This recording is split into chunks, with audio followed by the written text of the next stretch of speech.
આકાશવાણી અમદાવાદ વડોદરા પ્રાદેશિક સમાચાર કરણ મકવાણા વાંચે છે. સૌપ્રથમ મુખ્ય સમાચાર. આજે ગુજરાત મનાવી રહ્યો છે તેનો 65મો સ્થાપના દિવસ. રાજ્યપાલે રાજ્યના લોકોને સ્થાપના દિનની શુભેચ્છાઓ પાઠવી.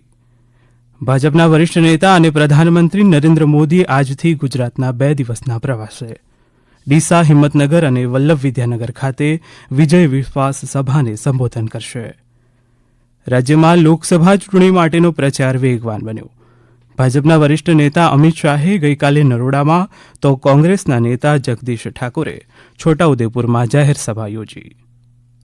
હવામાન વિભાગે સૌરાષ્ટ્ર અને કચ્છના ઘણા વિસ્તારોમાં આગામી 3 દિવસમાં ગરમીનું મોજું ફરી વળવાની સંભાવના દર્શાવી. પાટણમાં રાયડો, અજમો અને વરિયાળી સહિતની ખેત પેદાશોની મબલખ આવક, ખેડૂતોને પોષણક્ષમ ભાવ મળતા ખુશીનો માહોલ. બેંગલુરુ ઓપન પિકલબોલ સ્પર્ધામાં રાજ્યના ખેલાડીઓએ 10 સુવર્ણ સહિત 19 ચંદ્રકો જીત્યા. સમાચાર વિગતવાર. આજે ગુજરાતનો 65મો સ્થાપના દિવસ છે. 1960માં આજના દિવસે ગુજરાતના નવા રાજ્ય તરીકે અસ્તિત્વમાં આવ્યું. મહાગુજરાત ચળવળના પ્રણેતા ઇન્દુલાલ યાજ્ઞિક, રવિશંકર મહારાજ અને અન્ય આગેવાનોના સમર્પણ અને સંઘર્ષને કારણે ગુજરાતને રાજ્ય તરીકેની આગવી ઓળખ મળી. મહાત્મા ગાંધી, સરદાર પટેલ જેવી વિભૂતિઓ સર્જનારા ગુજરાતના આજના સ્થાપના દિને સૌ ગુજરાતવાસીઓને શુભેચ્છાઓ. રાજ્યપાલ આચાર્ય દેવવ્રતે ગુજરાતના સ્થાપના દિવસે રાજ્યમાં અને રાજ્ય બહાર વસતા સૌ ગુજરાતીઓને અને ગુજરાતીઓ પ્રત્યે સ્નેહ સન્માન રાખનારા સૌ કોઈને ખૂબ ખૂબ અભિનંદન અને શુભકામનાઓ પાઠવી છે. તેમણે કહ્યું કે ગુજરાત એકમાત્ર નામ નથી, સમગ્ર વિશ્વમાં ભારતનું નામ રોશન કરનાર વિરલ વિભૂતિઓને જન્મ આપનાર પ્રતાપી અને પ્રેરણાદાયી ગુજરાતની ભૂમિ છે.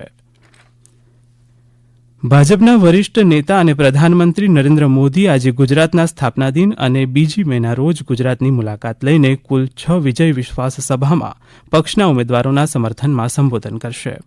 પ્રદેશ ભાજપની મીડિયા વિભાગની યાદીમાં જણાવાયું છે કે શ્રી મોદી આજે બપોરે 2:30 વાગે ડીસાના એરોડ્રોમ ગ્રાઉન્ડ ખાતે, ત્યાર પછી સાંજે 4:15 વાગે હિંમતનગરમાં વિજય વિશ્વાસ સભાને સંબોધન કરશે. 2 મેના રોજ પ્રધાનમંત્રી સવારે 10 વાગે વલ્લભ વિદ્યાનગરમાં શાસ્ત્રી મેદાન ખાતે, બપોરે 12 વાગે સુરેન્દ્રનગર રાજકોટ માર્ગ ઉપર ત્રિમંદિર મેદાનની સામે, બપોરે 2:15 વાગે જૂનાગઢમાં કૃષિ વિશ્વવિદ્યાલય ખાતે અને ત્યાર પછી સાંજે 4:15 વાગે જામનગરમાં પ્રદર્શન મેદાન ખાતે યોજાનારી જાહેર સભાઓને સંબોધશે. રાજ્યમાં ચૂંટણી પ્રચાર વેગવાન બન્યો છે. વિવિધ પક્ષોના નેતાઓ સભાઓ અને રેલીઓ યોજી રહ્યા છે. ભાજપના વરિષ્ઠ નેતા અને કેન્દ્રીય ગૃહમંત્રી અમિત શાહે અમદાવાદના નરોડા ખાતે અમદાવાદ પૂર્વ બેઠકના ભાજપના ઉમેદવાર હસમુખ પટેલના સમર્થનમાં ચૂંટણી રેલી યોજી હતી. રેલીને સંબોધતા તેમણે કહ્યું કે ભાજપ સરકાર ત્રીજી વખત સત્તામાં આવશે તો 2 વર્ષમાં દેશમાંથી નક્સલવાદને નાબૂદ કરશે. શ્રી શાહે કહ્યું કે નરેન્દ્ર મોદી સરકારે દેશમાં સર્વાંગી વિકાસનું મોડલ સ્થાપિત કર્યું છે અને વૈશ્વિક સ્તરે ભારતની છબી નોંધપાત્ર રીતે બદલાઈ છે. આ ઉપરાંત શ્રી શાહે ગાંધીનગર ખાતે સાબરકાંઠા લોકસભા મતવિસ્તારના પક્ષના હોદ્દેદારો સાથે બેઠક કરી હતી. તો ભાજપના પ્રદેશ અધ્યક્ષ CR પાટીલ દ્વારા ગઈકાલે નવસારીના વિવિધ ગામોમાં બાઇક રેલી યોજાઈ હતી. બીજી તરફ છોટાઉદેપુર લોકસભા બેઠકના કોંગ્રેસના ઉમેદવાર સુખરામ રાઠવાના સમર્થનમાં જાહેર સભા યોજાઈ હતી. કોંગ્રેસના સ્ટાર પ્રચારક જગદીશ ઠાકોરે નસવાડી તાલુકાના કડુલી મહુડી ગામે જાહેર સભાને સંબોધન કર્યું હતું. તેમણે ભાજપ સરકાર પર આકરા પ્રહારો કર્યા હતા. ગુજરાત કોંગ્રેસ દ્વારા યોજાયેલી પત્રકાર પરિષદમાં કોંગ્રેસના વરિષ્ઠ નેતા પવન ખેડાએ ભાજપ સામે પ્રહાર કર્યા છે. તેમણે કહ્યું કે ગુજરાત ન્યાયની લડાઈમાં હંમેશા આગળ રહ્યું છે અને ગુજરાતને અહંકાર તોડતા આવડે છે. તેમણે સાંકેતિક ભાષામાં પુરુષોત્તમ રૂપાલા સામે પણ નિશાન સાધ્યું હતું. દમણ દીવ લોકસભાના ઉમેદવાર લાલુભાઈ પટેલે સંકલ્પપત્ર 2024નું વિમોચન કર્યું હતું. ભાજપના કાર્યોથી દીવ દમણની જનતાને માહિતગાર કરાવવા સંકલ્પપત્ર 2024નું વિમોચન કરાયું હતું. લોકસભાની ચૂંટણીના મતદાનને હવે ગણતરીના દિવસો બાકી રહ્યા છે, ત્યારે ભાવનગરના લોકસભાના ઉમેદવાર નીમુબેન બાંભણિયાના સમર્થનમાં ગઈકાલે જાહેર સભા યોજાઈ હતી. બોટાદ ખાતે તુરખા રોડ ઉપર આવેલ બોટાદ જિલ્લા નરેન્દ્ર મોદી વિચાર મંચ દ્વારા આ જાહેર સભાનું આયોજન કરાયું હતું. આ સમાચાર આપ આકાશવાણીના અમદાવાદ વડોદરા કેન્દ્ર પરથી સાંભળી રહ્યા છો. વધુ સમાચાર આપ અમારી વેબસાઇટ newsonair.gov.in/ગુજરાતી પરથી વાંચી શકશો. રાજ્યમાં આગામી લોકસભાની ચૂંટણીને લઈને મતદાર જાગૃતિના કાર્યક્રમો યોજાઈ રહ્યા છે, જે અંતર્ગત રાજકોટ જિલ્લા ચૂંટણી તંત્ર દ્વારા આજે સાયકલ રેલીનું આયોજન કરવામાં આવ્યું છે. 8 કિલોમીટર સુધીની આ સાયકલ રેલીમાં વિવિધ ગ્રુપના 150થી વધુ સાયકલિસ્ટો જોડાયા છે. ગોંડલ વિધાનસભા મતવિભાગમાં સમાવિષ્ટ શહેરી અને ગ્રામ્ય વિસ્તારોમાં બૂથ લેવલ ઓફિસર દ્વારા ઘરે ઘરે જઈને વોટર સ્લીપ અને મતદાન માર્ગદર્શિકા પુસ્તિકાનું વિતરણ કરવામાં આવી રહ્યું છે. તો વાંકાનેર વિધાનસભા બેઠકમાં સમાવિષ્ટ ઝાલસીકા ગામમાં મતદાન જાગૃતિનો કાર્યક્રમ યોજાઈ ગયો. ગાંધીનગર ખાતે સમર્પણ મૂક બધિર શાળા ખાતે દિવ્યાંગ મતદાર જાગૃતિના કાર્યક્રમનું આયોજન કરવામાં આવ્યું હતું, જેમાં દિવ્યાંગ મતદારોને કાર્યક્રમ થકી વિવિધ સુવિધાઓ અંગે વાકેફ કરાયા હતા. ગાંધીનગર જિલ્લા વહીવટી તંત્ર દ્વારા ડોર ટુ ડોર ઘન કચરાનું એકત્રીકરણ કરતા વાહનોમાં મતદાન જાગૃતિ અંગે જિંગલ વગાડી તથા સ્લોગન દર્શાવતા સ્ટીકર લગાવી મતદાર જાગૃતિ અંગે પ્રયાસો હાથ ધરાયા છે. નર્મદાના જીતનગર પોલીસ હેડક્વાર્ટર ખાતે 2728 જેટલા સુરક્ષા જવાનોએ પોસ્ટલ બેલેટથી મતદાન કર્યું હતું. આ વિશે વધુ માહિતી આપતા અમારા નર્મદા જિલ્લાના પ્રતિનિધિ દીપક જગતાપ આ મુજબ જણાવે છે. જે સમગ્ર ચૂંટણી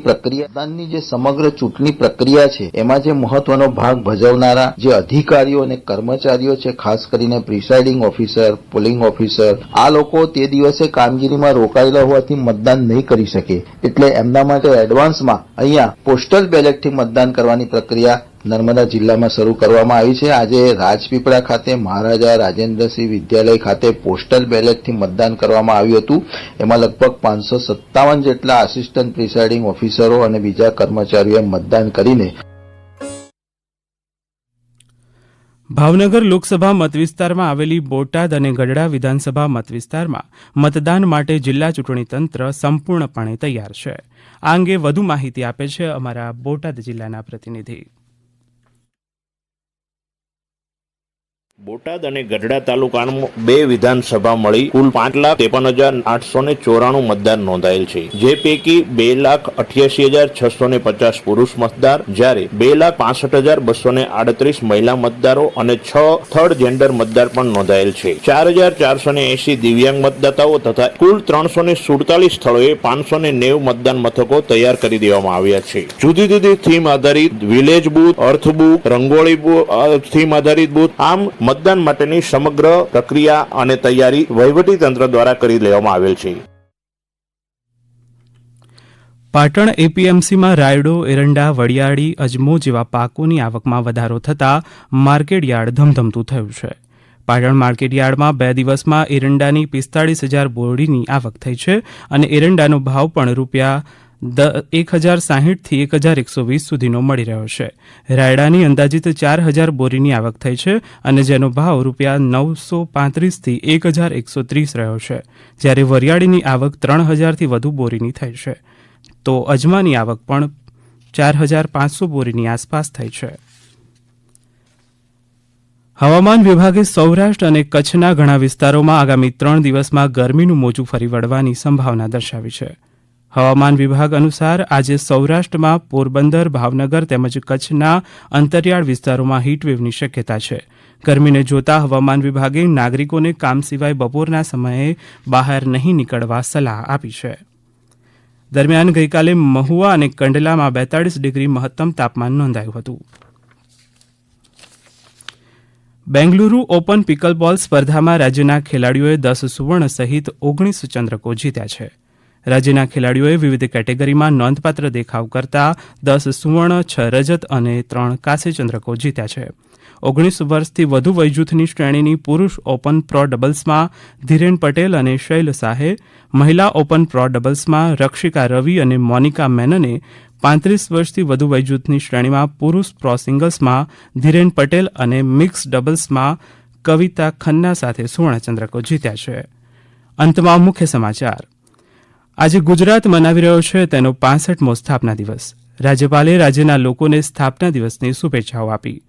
ભાજપના વરિષ્ઠ નેતા અને પ્રધાનમંત્રી નરેન્દ્ર મોદી આજથી ગુજરાતના 2 દિવસના પ્રવાસે ડીસા, હિંમતનગર અને વલ્લભ વિદ્યાનગર ખાતે વિજય વિશ્વાસ સભાને સંબોધન કરશે. રાજ્યમાં લોકસભા ચૂંટણી માટેનો પ્રચાર વેગવાન બન્યો. ભાજપના વરિષ્ઠ નેતા અમિત શાહે ગઈકાલે નરોડામાં તો કોંગ્રેસના નેતા જગદીશ ઠાકોરે છોટાઉદેપુરમાં જાહેર સભાને સંબોધી.